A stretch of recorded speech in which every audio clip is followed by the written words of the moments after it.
يا مساء الفل يا شباب. هوريكم النهارده حادثه بامانه انا وجعت قلبي، فيا ريت نتفرج مع بعض ونخلي بالنا عشان خاطر اللي عايز يتعلم السواقه واللي متعلم يخلي باله. الراجل ده راكب تريلا وزي ما احنا شايفين كده ماشي على الطريق ونازل نفق. بصوا هنا ابتدى ينزل في النفق وادى العربيه الغيار ونازل سريع. هنا النور ضارب في وشه ونازل النفق كسر منه، اتفاجئ بالعربيات قدامه واقفه. يا نهار اسود، يا لهوتي، يا نهار اسود يا جدعان. بص عمل ايه، داس على يطلع 10 عربيات عملهم ملح. طب ليه يا عم الغبي، انت نازل نفق، نازل بتجري كانك ماشي على الصحراوي. وبعدين ده انت تريلا، بص زي ما احنا شايفين تريلا بمقطورتين، لو ما حصلش فيه حاجه انا لو مسكت السواق ده هنفخه صدقني. انت نازل نفق، عارف يعني ايه نفق؟ وممكن يكون واقف. اتفضل بص العربيات، بص هارك العربيات تحته ازاي، والناس اللي ماتت والناس اللي اتبهدلت. يعني اول عربيه خبط فيها انا معرفش عمل فيها ايه، تلاقيه مسحها تحته. ربنا يرحمنا. هقول لكم على حبه نصايح لو انت لسه بتتعلم السواقه جديد، اسمعهم وركز وحطهم حلقه في ودانك. لو انت متعلم السواقه وما تعرفهمش يا ريت تحطهم حلقه في ودانك. اول حاجه، لو انت نازل نفق وسايق، يا رب تكون سايق حته عجله مش عربيه، ماشي، ونازل نفق، تخلي بالك انت ممكن تلاقي في نص النفق العربيات واقفه، هتركب فوقيهم زي ما الحمار ده عمل. فيا ريت تخلي بالك، دي اول حاجه.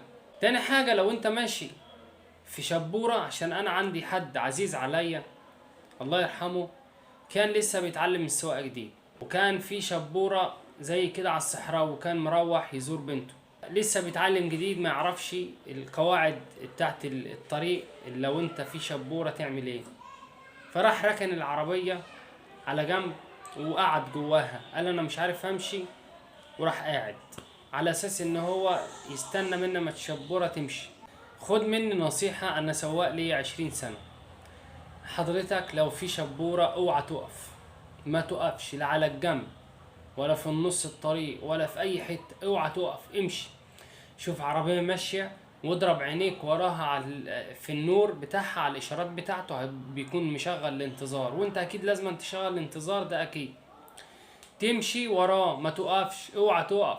لو انت على الشمال واتفاجئت بالطريق بتاعتك اللي انت هتنزلها على اليمين وهتخش يمين، ما تكسرش مرة واحدة، خش لقدام واحدة واحدة، تعالى على اليمين، ولو ما فيش طريق تلف منها وترجع، ولو بعيدة خليك على اليمين وشغل انتظارك وارجع واحدة واحدة بالظهر جنب الرصيف. لكن ما تكسرش مرة واحدة، لو كسرت مرة واحدة في عربيات بتبقى جاية سريع مش واخد بالك منها، هتشيلك، هتشقلطك، هتبهدل نفسك وهتبهدل اللي معاك. فخلي بالك من الحاجات دي. لو انت ماشي على طريق سريع واتفاجئت بكلب ولا قطة ولا حتة اي حاجة، ممنوع منعا باتا تضرب فرامل. اول حاجة العربية بتاعتك هتقل.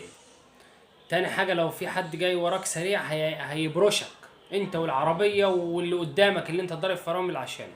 فانت لو على طريق سريع اوعى تعمل الكلام ده كله، كمل زي ما انت، واللي يحصل يحصل.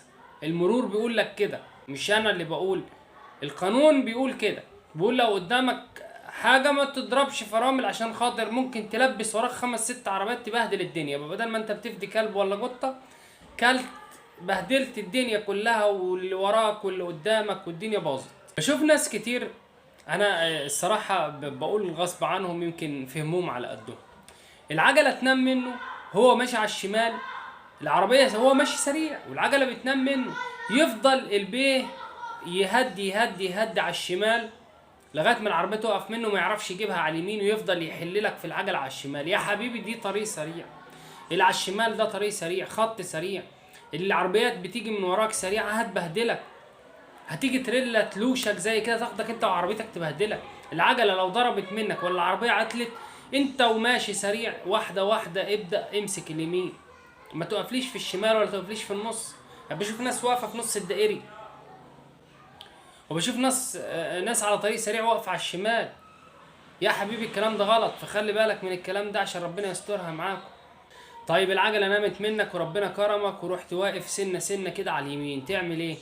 حضرتك تشغل انتظار، وبيبقوا مدينك مثلث في المرور، تفتح المثلث بتاعك وترجع لورا حوالي 50 متر وراك، وتروح حاطط المثلث بتاعك ده عشان خاطر تبقى المثلث يتحط وراك كده، وتولي لي العربيات، عشان العربيات لما تكون جايه سريعه من ورا بتشوف المثلث ده، فبتعرف ان في عربيه قدامه بعد شويه واقفه على اليمين، فتخلي بالها، واخد بالك، عشان خاطر ما تحصلكش حاجه. داخل يمين شغل اشاره يمين، داخل شمال شغل اشاره شمال، ما تجيش تروح كاسر ليمين وتروح من غير اشاره، اللي وراك مش عارف انت بتعمل ايه. لو انت جاي تهدي مره واحده واتفاجئت بحاجه على مسافه بعيده ومش محتاجه ان انت تفرمل مره واحده، هتهدي بس جامد، شغل انتظارك بسرعه بحيث اللي جاي سريع وراك ياخد باله ان انت هتهدي جامد. الطريق وقفت فجاه، حصل حاجه عندك، فتشغل انتظار.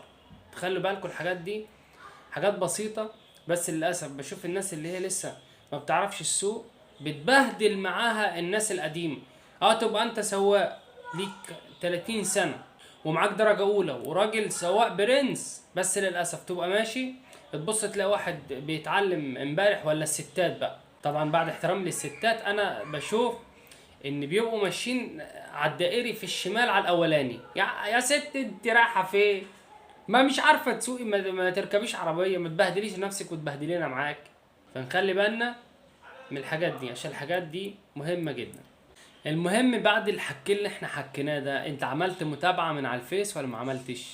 طب لو على اليوتيوب عملت اشتراك ولا ايه الدنيا؟ فياريت تشجعونا، عشان الحاجات دي بتشجعنا ان احنا نستمر. يلا سلام.